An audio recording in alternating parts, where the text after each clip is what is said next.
Hello and welcome. I'm Morgan Anderson, one of the outreach coordinators at Midstate Technical College. I'm excited that you've joined us for our last Stay on Track webinar. Today, you'll hear about business resources and opportunities from two Midstate experts. I'm going to ask that you mute your microphone and that if you have questions, you use the chat feature located at the bottom of the screen. I will start by introducing our speakers, Jill Steckbauer and Craig Bernstein. Jill joined Midstate in May 2015 as the director of the foundation and alumni. Previous to Midstate, Jill worked 26 years in media sales. She served on many nonprofit boards, including the Midstate Foundation Board. She received her bachelor's degree from UWSP, and she has a passion for coaching. Jill has previously coached high school boys swimming in Wisconsin Rapids and now teaches swim lessons during the summer months in Coloma. Jill is married to Ken, and together they have an 11-year-old son named John. Craig joined Midstate in November 2017 with the creation of Midstate's Workforce and Economic Development Division. He received his undergraduate degree from the University of Wisconsin-Oshkosh and his master's from Troy University. Craig's role within the college is to work with our area businesses to ensure that their current workforce is prepared to meet today's and tomorrow's challenges through strategic planning, customized training plans, and business consulting. Craig serves as the vice chairperson on the board of directors at the Heart of Wisconsin Chamber of Commerce. He lives in Stevens Point with his wife, son, and daughter. And a fun fact is he's a funeral director in Wisconsin. Craig, I'm going to turn it over to you. All right. Well, thank you so much, Morgan, and hello, everyone out there in the virtual audience. Thanks for spending a little bit of time with us this afternoon as we talk about some of the opportunities available to our business partners through Midstate Technical College. I'd like to share with you a slideshow here, and hopefully I can get this to pull up correctly. And Morgan, let me know if it's not displaying as it should. It looks great, Craig. All right. So again, my name is Craig Bernstein. I am the manager of workforce development here at Midstate. So the Workforce and Economic Development Division, as it was mentioned, was created back in 2017 with the purpose of serving our community, both individuals and our local employers. It really encompasses three areas within the college: continuing education, which is those fun classes or maybe professional development type classes for individuals, contract training, which is really my area of expertise, and the facility rentals. So in case your business needs to rent a space outside of your area, we'd like to ask you to consider Midstate as a possibility. So really my area of focus is the contract or the customized training. And it's really designed to make sure that our businesses have the workforce that they need to meet the challenges of both today and in the future. On the slide here is our website, and if you were to click on the Midstate website and go to the employer and businesses area, that's where you'll find all of our workforce training opportunities here. And we're going to cover these a little bit more in detail as we go along. But we have the direct website here, just mstc.edu workforce-training. So speaking of our challenges of today and tomorrow, let's take a little trip back in time, back to the good old days of March. And back in March, the unemployment rate in Wisconsin was at 3.5%. For our area, which basically encompasses the counties of Portage, Wood, and Adams County, you can see that our unemployment rate was at 4.7%. Again, this is the pre-COVID pandemic. And our businesses are really struggling just to find enough employees to fill open positions. Now, of course, we have a very different struggle. Based on the current unemployment claims, we're probably looking at around a 21% unemployment rate currently, meaning that 1 out of 5 eligible workers is not working. We'll know a little bit more once the official numbers come out in April and especially in May. So we'll have to wait a little bit for those official numbers. But right now, what we're looking at is pretty much the highest unemployment that we've ever seen in the state. Just for reference, during the economic crisis of 2008, 2009, our unemployment rate topped out at about 9%.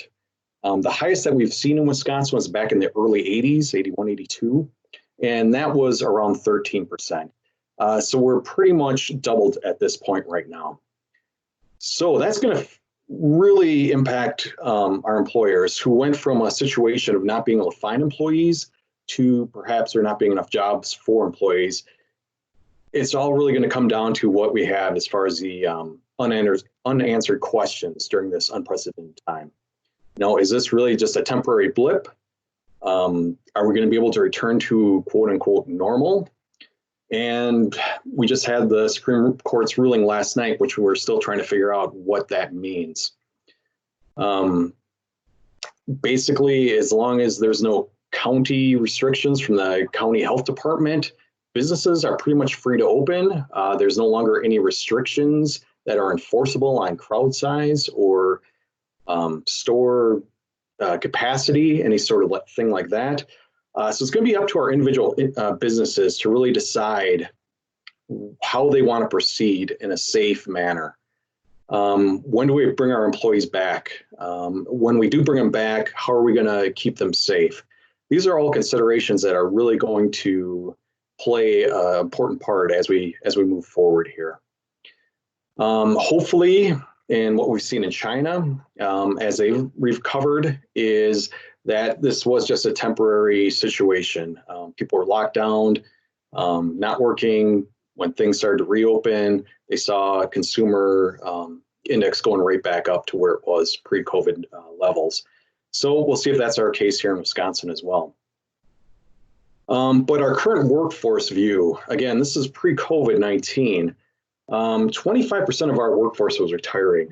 We have an aging workforce here in Wisconsin. Our populations are remaining constant because people are living longer. So what that means is demand for goods and services is going to remain constant. We have smaller high school graduating classes for the most part. And we also have smaller or significant, outbound migration of talent. Basically, that's how we got down to that 3.5% unemployment. Those that want to work are working. Now that we're in this situation we're in currently, what does that mean as far as those that want to work that are working? How is our current unemployment going to be tying into that unemployment rate moving forward? Meaning those unemployment benefits, the additional $600 that people are able to receive.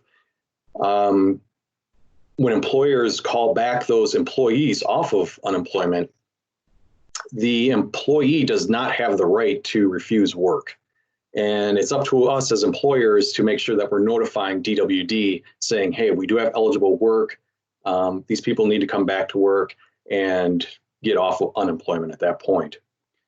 If we get back to the point where all of a sudden our unemployment rate drops back down below 5% again, we're going to be in the exact same situation where those that want to work are going to be working.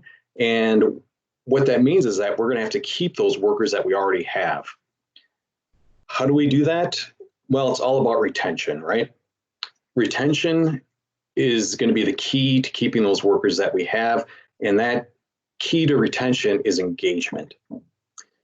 Studies have shown that engaged workers have lower leave tendencies, meaning that they're less likely to be actively looking for a job. However, the Gallup research, their state of work back in 2018 put out their study and found that only 33% of employees were actively engaged at work.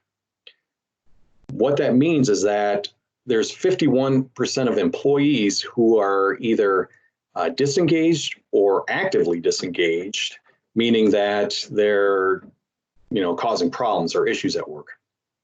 So if we only have 31% of our workers who are actually engaged in what they do every day, how are we going to reach those others that aren't, who are just showing up for the paycheck, basically?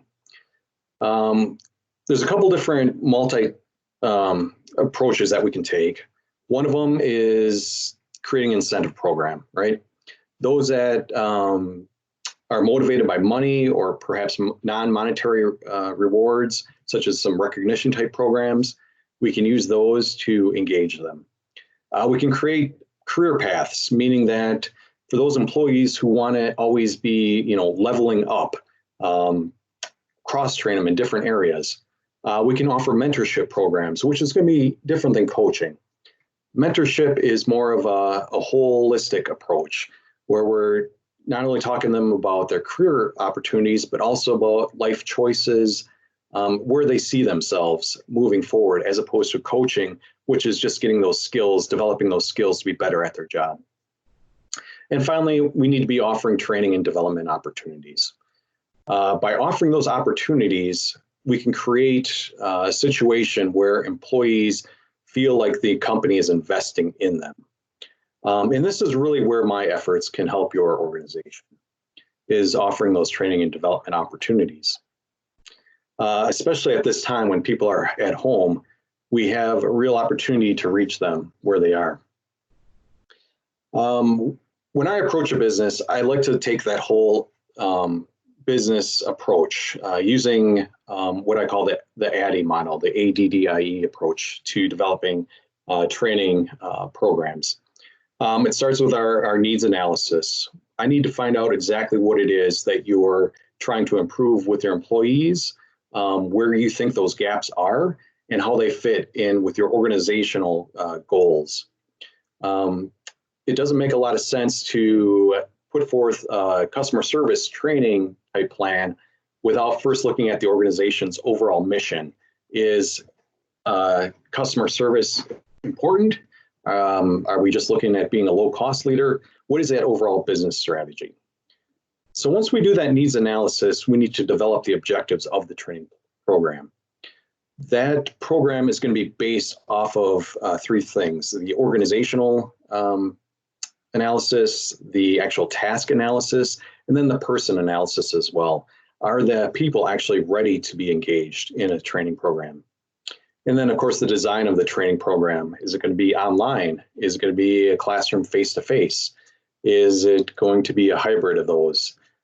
In the actual implementation, is it a lecture style? Is it a role model? Is it situational, case studies? We have a whole variety of different approaches that we can take to the actual implementation of the training program. And then finally, an evaluation of that training program. We want to know what the participants thought of it. Did they learn what we wanted them to learn? And is it actually transferable to their current job so that you're seeing the ROI on your end for investing in these training programs?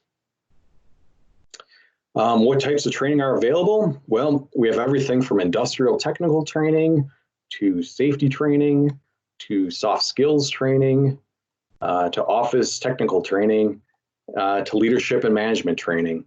I know I ran through those very quickly, but they're all available on the website as well. And again, this list is just to kind of give you an idea of some of the different types of trainings that are out there and some of the trainings that we've done in the past for different organizations. Again, though, it's going to take that approach of what is right for you. What does your organization really need? Where are those gaps? And how can Midstate best fit those gaps for you? Perhaps it's not a training issue at all. Perhaps it's just an assessment that you need. Where are our people currently? Can we do an aptitude type assessment to find out if they're ready to learn some additional skills, maybe in the maintenance world? Maybe we just need to do some basic skills. Maybe we have a bunch of foreign or language type employees, and maybe we want to do some English type language lessons. And then maybe personality type assessments. We even have some conflicts on our team, so we can do some personality type assessments to build that team cohesion, understanding how each other thinks and what our strengths are, that sort of thing. Of course, a lot of people always then think about, well, this all sounds great, but maybe I don't have a training budget in place right now.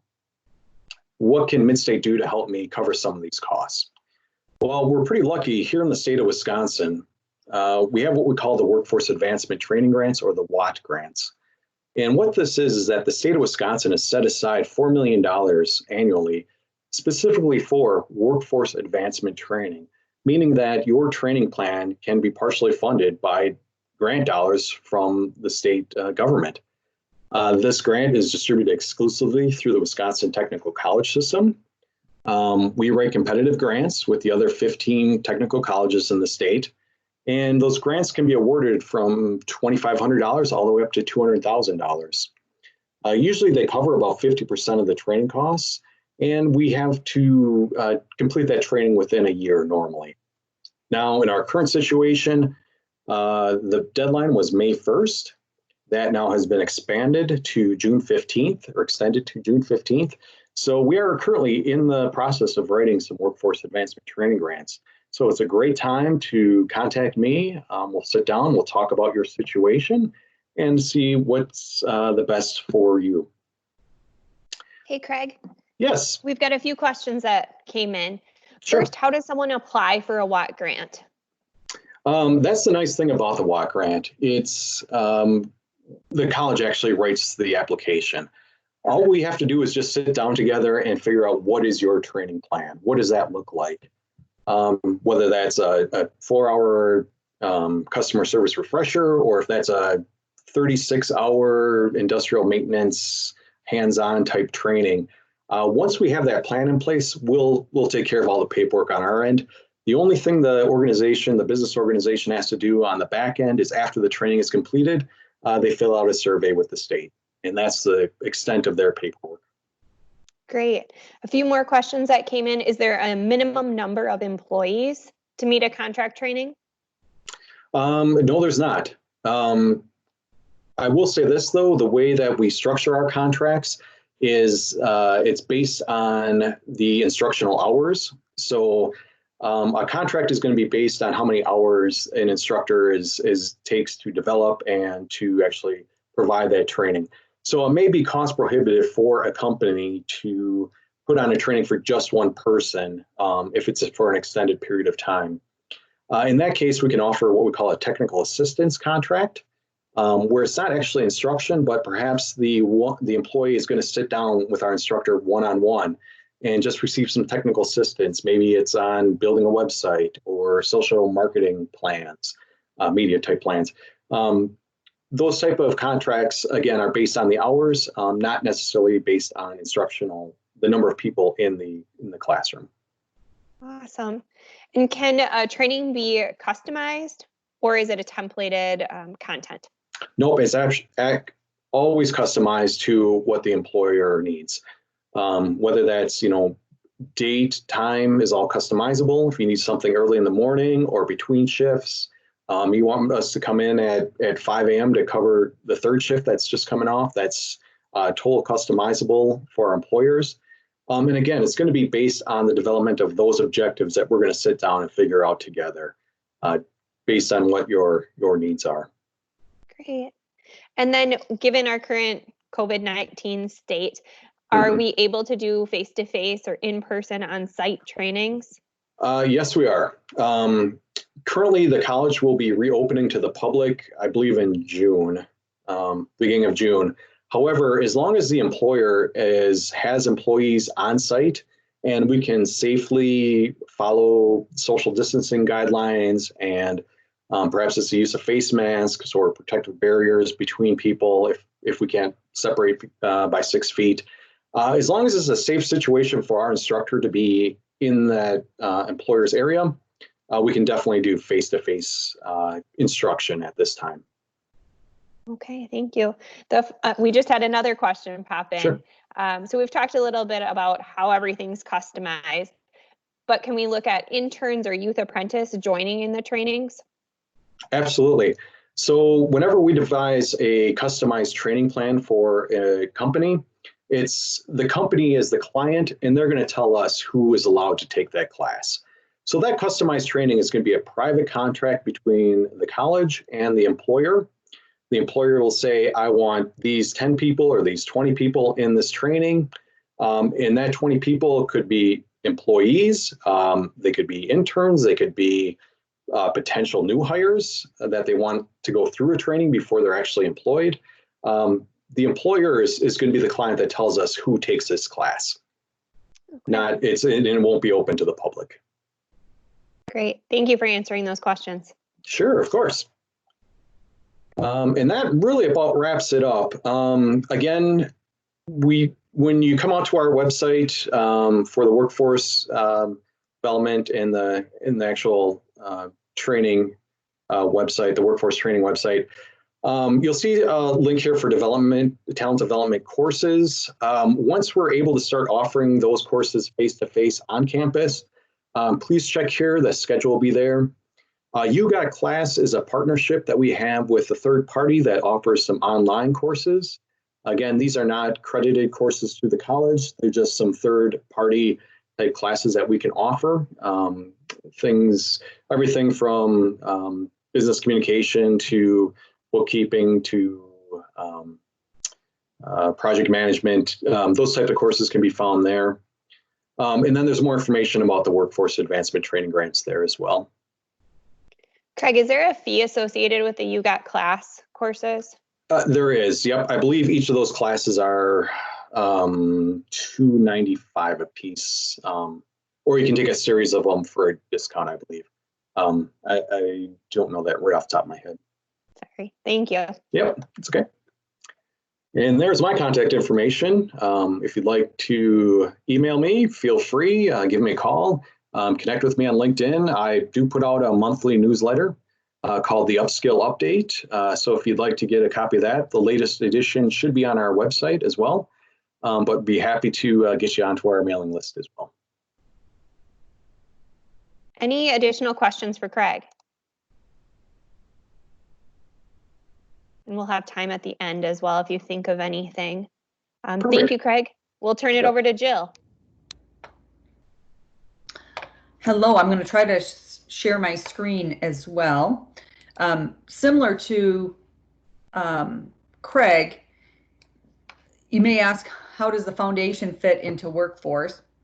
And what we have determined primarily is that businesses, did my screen share or not? The presentation in PowerPoint is up, so you may just want to go to slideshow view, and then we'll be able to see it on a larger screen. There we go. Okay. Perfect. Sounds good. We're on the objective screen. Yeah, thank you. One of the things that with workforce is there is a lot of employees that may be looking at wanting to upskill within their current organization and so forth, and they're trying to figure out how they're going to pay for college, and they don't know whether or not their business is willing to help and so forth. So those are the objectives that we're going to go through right now from the foundation perspective, because we've created some unique programs with businesses to offer opportunities for scholarships for students, whether they're currently employed and looking to upskill, or whether you're looking to sponsor somebody to hire, but they need this education element.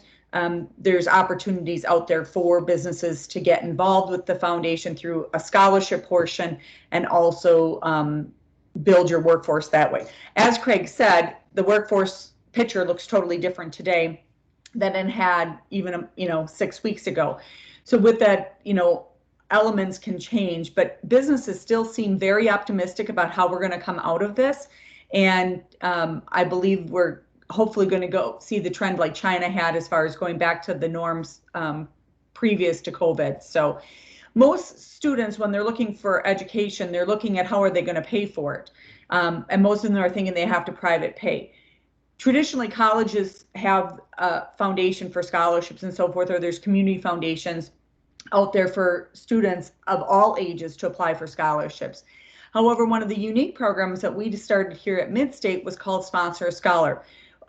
Because we were hearing from businesses throughout our community that they couldn't find graduates. We were hearing from students, they didn't know whether or not they were being trained in a field that actually had a job available for them after graduation and so forth. So the Sponsor Scholar program really does pair business and students together in the hopes that we build our workforce right here in Central Wisconsin.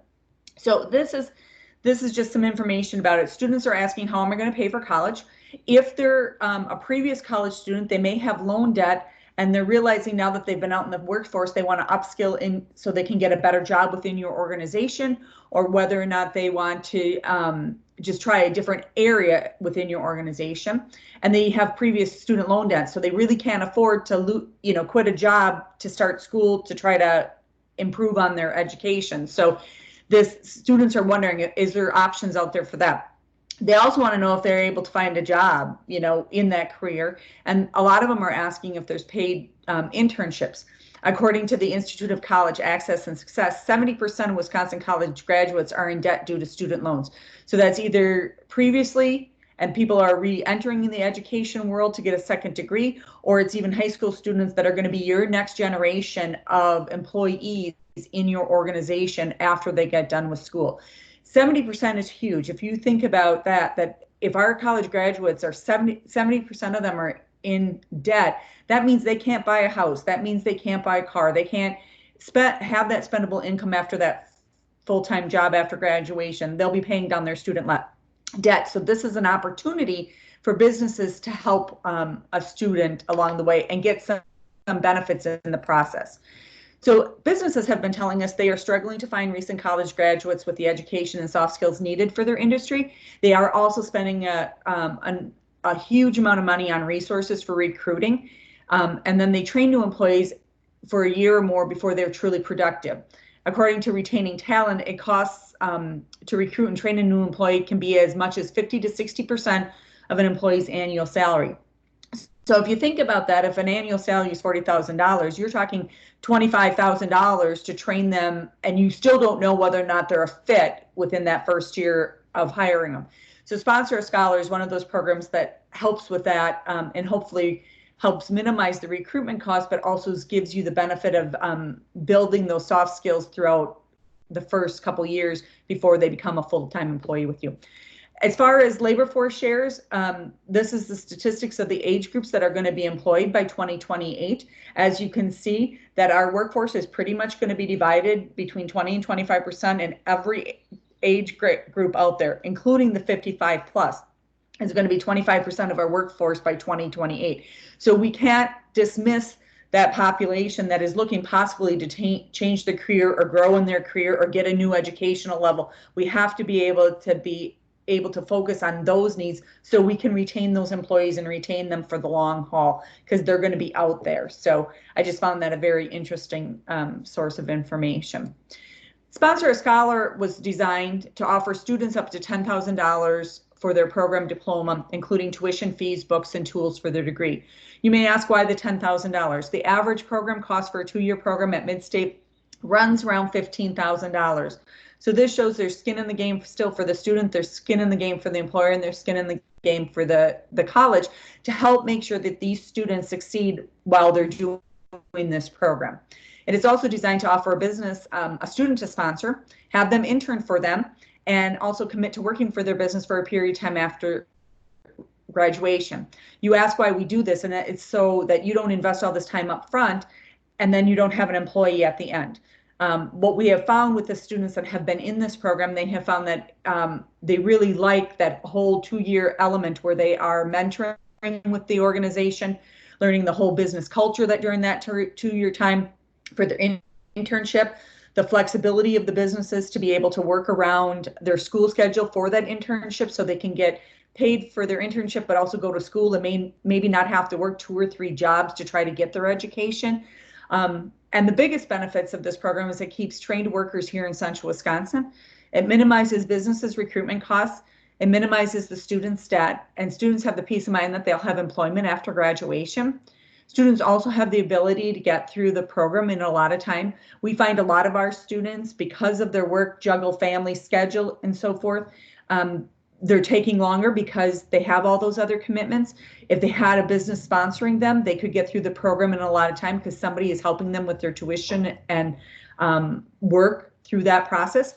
And as an employer, you get the satisfaction that you're truly making a difference in the life of a student, not only for today, but also in the long haul, because as they grow with your organization, they're going to remember that you gave them the start and the help when they needed it, when they were looking for their education. So how the program works is sort of like workforce development. We sit down and talk about the business's needs. Are you looking for a specific job to fill, whether it be that industrial maintenance mechanic, or if you're looking for somebody in the accounting arena in your facility? We talk about that and we decide, okay, you want to sponsor a student in this program. From that point, we put that information on our scholarship application. We have 3 scholarship windows every year, one targeted at the high school population and 2 of them targeted at the general mid-state population that will be attending both spring and fall. Students that apply for Sponsor or Scholar, they have to submit their resume and give permission for the business to contact them. All students that are in the application pool that match with your business for that program and so forth, the business has the opportunity to contact them and do an interview. We're not in the arena of HR from a foundation perspective. So by the students giving us permission to release their resume, you guys have a say in who the student is that you can sponsor.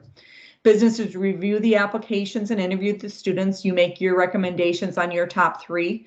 The foundation does a review of these applications as well, and our reviewers scores our top 3 rise to the top, and from there we match through a conversation whether those students will match for your organization and so forth. And then from there, once you pick your student, a student signs a tuition reimbursement agreement. The first part is scholarship.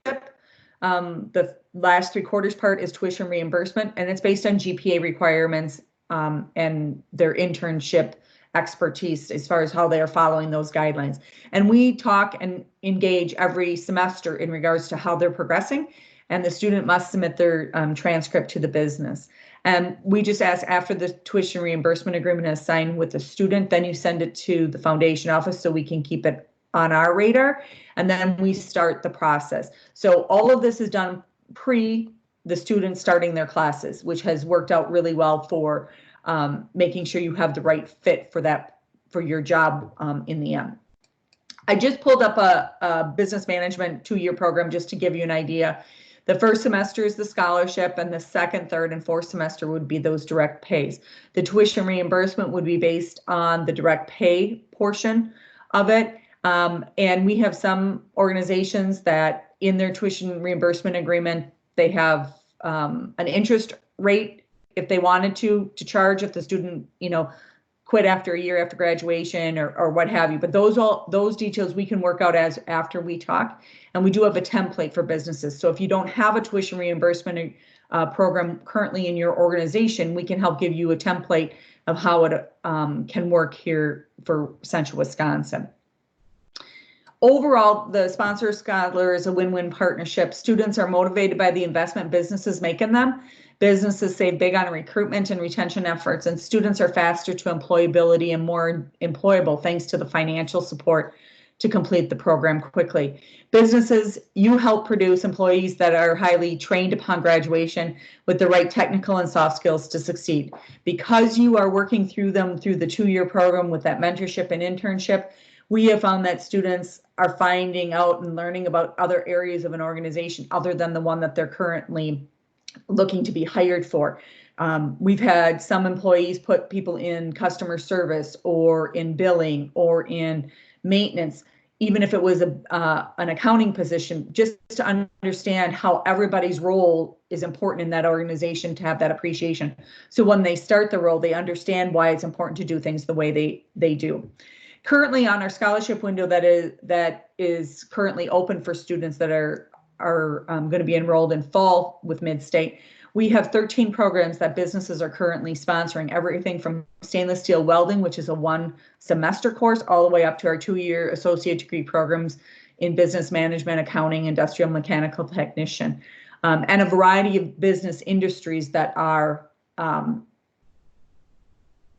sponsoring them. So if your organization is looking for a unique way to recruit, but also build that mentorship and culture of your organization slowly and surely along the way, Sponsor a Scholar could be the right choice for you. We have a quote here from one of our students that were sponsored. She had said, Jade had said, without the Sponsor a Scholar, I would still be looking for a job right now to help pay for school and wondering if I can get a job in my chosen career after graduation.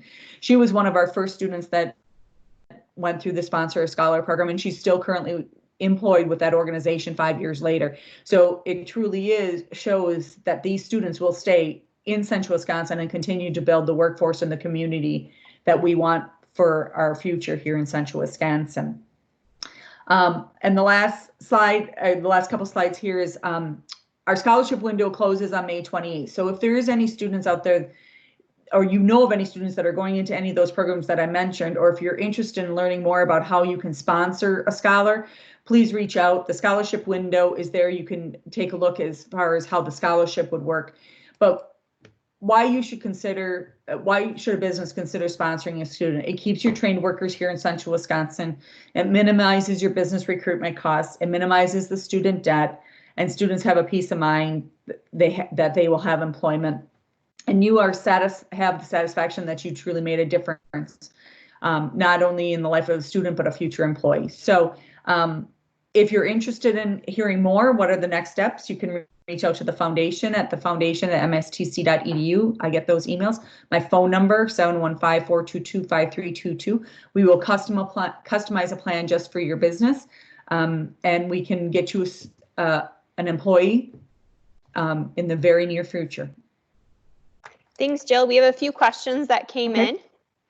Is there a minimum GPA requirement or credit load that a student needs to have while enrolled in Sponsor a Scholar?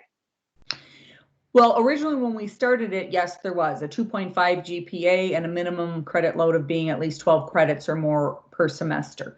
However, we have found through the evolution of this program that some businesses say, hey, they're going to be interning, they're going to be doing this, we're going to spread this out for more than 2 years if it fits the student's life and what's going on.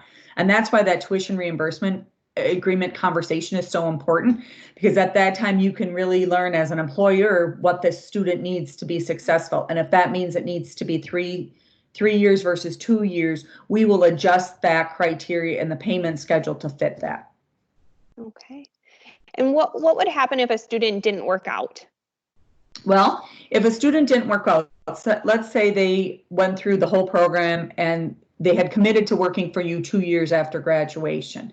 And at 6 months after they graduated, they'd been working for you for 6 months.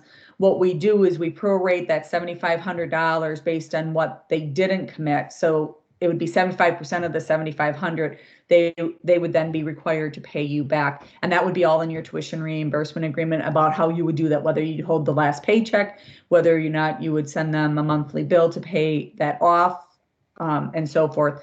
We haven't had that issue. So we've been very fortunate that the students have been working out.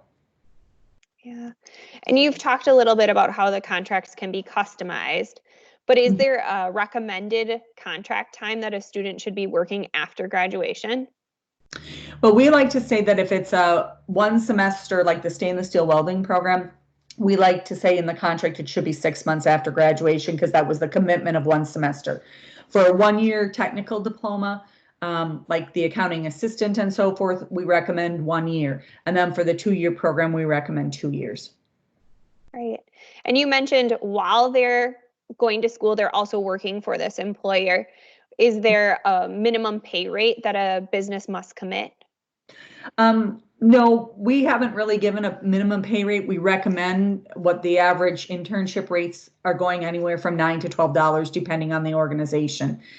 We just ask you to highly consider a paid internship, because if a student is trying to make a decision about whether or not to do full-time versus supporting their family, a paid internship could go a long way in making that decision to go full-time, cut back on part-time work, and have this paid internship so they can support their family. Great. And can a business look to sponsor more than one student? Yes, they can. We have a number of businesses this round of scholarships that are sponsoring 2 to 3 students in various areas. We have one that's sponsoring in HVAC, one in accounting, and one in maintenance. So yeah, it can be wide range based on the recruitment needs. Like Craig had mentioned earlier, unemployment was at an all-time low, and businesses were having a hard time finding employees. So they, as you can tell, businesses have much need as far as different areas to fill. Great. Thank you. Are there any other questions for Jill or Craig? We'll just give it a few minutes. While we wait to see if any other questions come in, I'm going to just show my screen and share a little bit about our Stay at Home and Stay on Track. This is the last webinar in the series, but all of the webinars have been recorded, and frequently asked questions have been developed to accompany the recordings.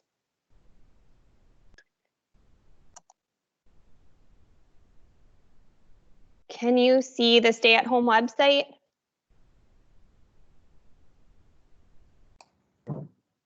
Yes. Okay, wonderful. I had some trouble with this last time, so I just want to make sure we're all in the same place. The Stay at Home and Stay on Track website is mstc.edu/stay on track. And all of the recordings are here. So we initially rolled this out for high school students and parents. We focused on our transfer agreements and articulation agreements, maybe paths that are changing, and concern for going to a school that's a little bit further away. We also talked about the FAFSA and scholarships available through the foundation. And then we had some apply days. So if you're still a high school student and have some questions, you can reach out to any one of the outreach coordinators right here in the gray panel, or just send an email to our general recruitment inbox and someone will be in touch with you. And then we geared the next 4 towards adults. So we talked a little bit about new skills and new you with our adult basic education. We looked at veterans and credit for prior learning resources that are available at Midstate. And then something for everyone. We had a fun hour with Heather talking about continuing ed and some of the personal enrichment courses that we offer. And today, obviously, we're here talking about resources available for businesses. So all of the recordings will be here along with frequently asked questions. And if there's something that's not here, feel free to reach out to us at the recruitment email.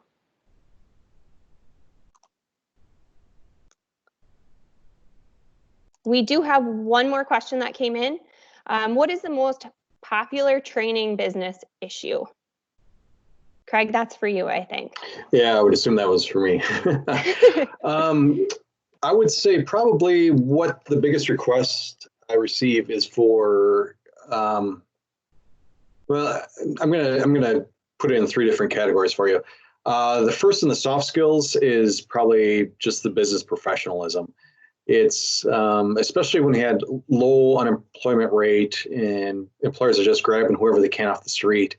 Those people perhaps maybe aren't as polished professionally as they would like. So just that soft skills to be professional in the workplace, communication type skills, team building skills, taking directions. That is definitely the most popular in that realm. In the safety realm, CPR, first aid continues to be a huge need in our area, especially since those credentials usually have to be renewed every 2 years. In the technical skills, it's probably that industrial maintenance, troubleshooting type refreshers. Those 3 areas are probably, are going to be the biggest training needs I've seen and will probably continue to be so in the future. Great, thank you.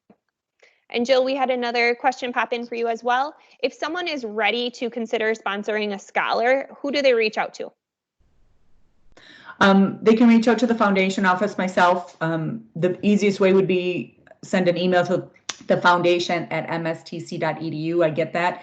And then I will follow up with a phone call, and then we can set up either like a Teams meeting or a Zoom meeting to talk about what their needs are and how they can get involved.